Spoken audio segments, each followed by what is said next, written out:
अभ्यास करते हुए साधक की एक अवस्था ऐसी आ जाती है कि उसे खुले रूप से यानी खुली हुई आँख से दिन में उजाले में वो चीज़ें दिखती हैं जो दूरबीन से भी नहीं देखी जा सकती हैं, जो केवल ध्यान अवस्था में दिखती हैं, यानी सूक्ष्म से भी सूक्ष्म चीज़ें खुली आँख से दिखने लगती हैं। एक दिन ये अवस्था अभ्यास से आ ही जाती है। कुछ लोग इसे सूक्ष्म दर्शन कहते हैं और कुछ लोग इसे तीसरी आँख की जागृति कहते हैं।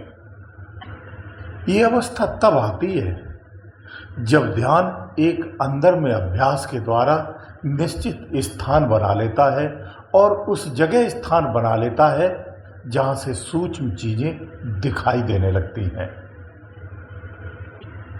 जब हमारा ध्यान गहरा हो जाता है तो बाहरी जो विषय और विकार हैं वो पूरी तरह से खत्म हो जाते हैं, या यूं कहूँ उनका प्रभाव जो है खत्म हो जाता है और भ्रगुटी पर जो ऊर्जा है वो प्रभावित होती है या एक्टिव हो जाती है, जो स्पष्ट महसूस होती है।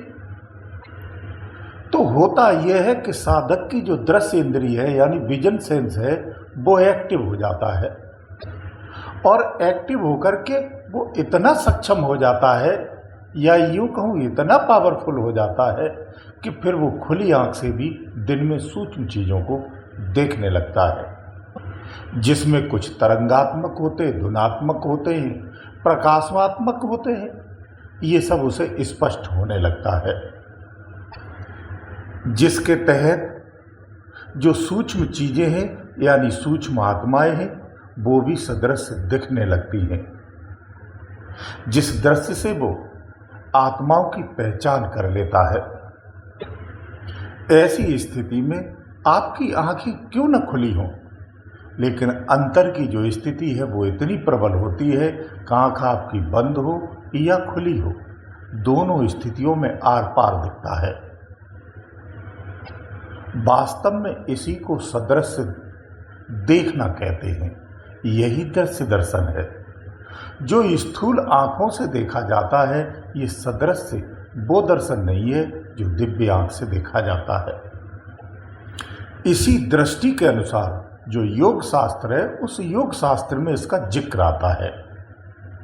उन्होंने सूक्ष्म दर्शन का जिक्र कहा है, आत्मदर्शन का जिक्र किया गया है।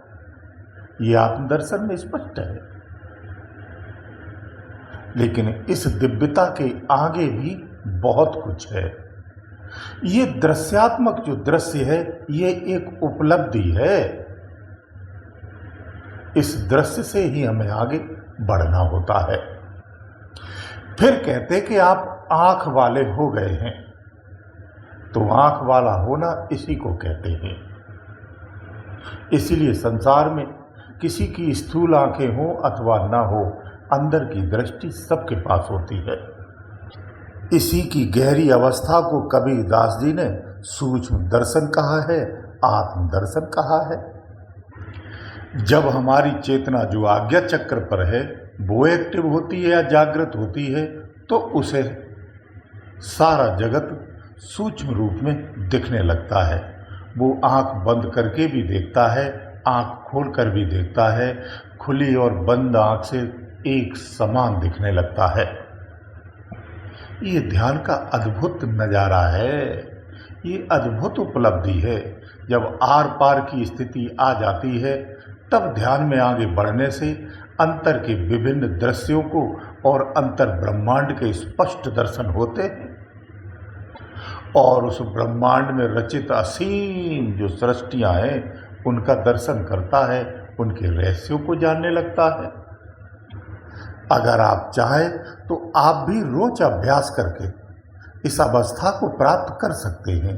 संसार के हर प्राणी के लिए ये संभव है और सहजता में संभव है। इसके कुछ नियम और विधियां होती हैं, उनको अगर अपना लेते हैं तो सहजता में प्राप्त हो जाता है। अब इसे प्राप्त कैसे करें तो बहुत सरल है। ये विधि अपना लें तो भी आप इस अवस्था को प्राप्त कर सकते हैं। इसके लिए सबसे पहला काम आपका ये स्थान का चुनाव। आप ऐसे स्थान का चुनाव करें, वो चाहे आपके घर में हो या घर से बाहर हो, शांत हो, एकांत हो, जहाँ शोर शराबा कदापि ना हो, जहाँ ध्यान के लिए जब आप बैठें तो आपको कोई वहाँ आकर के डिस्टर्ब न करे, आपके ध्यान में कोई बाधा उत्पन्न ना करे। ऐसा स्थान और समय दोनों चुनना चाहिए, यानी ऐसा स्थान और समय जब पूर्ण शांति हो, सन्नाटा हो। दूसरा, जब आप ध्यान में बैठें तो बिल्कुल सहज रूप में बैठना चाहिए। आपकी पलकें साधारण रूप से बंद होना चाहिए, दबाव के साथ इसे बंद नहीं करना चाहिए। कुछ लोग अपलक में बैठते, यानी आधा पलक खुला रहता है और आधा बंद रहता है। ये अवस्था भी बहुत अच्छी अवस्था होती है, परंतु आपको पूरा पलक प्रारंभ में बंद करना चाहिए, नहीं तो बाधा आती है। तो अगर आपको हलचल लगती है तो आप पूरा पलक बंद करें, लेकिन सहज करना चाहिए, दबाव के साथ नहीं करना चाहिए। बैठते समय आपकी रीढ़ हमेशा सीधी होनी चाहिए। सामान्य पलथी मार के बैठा जाता है, इस तरह से ढीला शरीर करके रीढ़ को सीधा करके सहजता में बैठना चाहिए। इसके बाद तीसरी क्रिया आ जाती है ध्यान केंद्रित करने की। जब सहज में आप बैठ जाएं तो पूरा अपना ध्यान आज्ञा चक्र यानी भ्रगुटी पर होना चाहिए। इस भ्रगुटी पर ध्यान आपको सहज रूप में लगाना है, यानी दोनों भौं के जो मध्य का स्थान होता है, इस पर लगाना होता है। ध्यान रखो, यहाँ बल का प्रयोग कदापि नहीं करना, नहीं तो सिर पीड़ा की प्रॉब्लम प्रारंभ हो जाती है। सहजता में आसानी से और सरलता से ध्यान लगाया जाता है। इसके बाद आपका चौथा स्टेप आता है श्वासों पर ध्यान देना। आवन जावन श्वास पर आपको ध्यान देना चाहिए। उस पर आप ध्यान देंगे तो आपका चित्त, आपका मन दोनों ठहर जाते हैं, आप समाधिष्ट अवस्था में जाने लगते हैं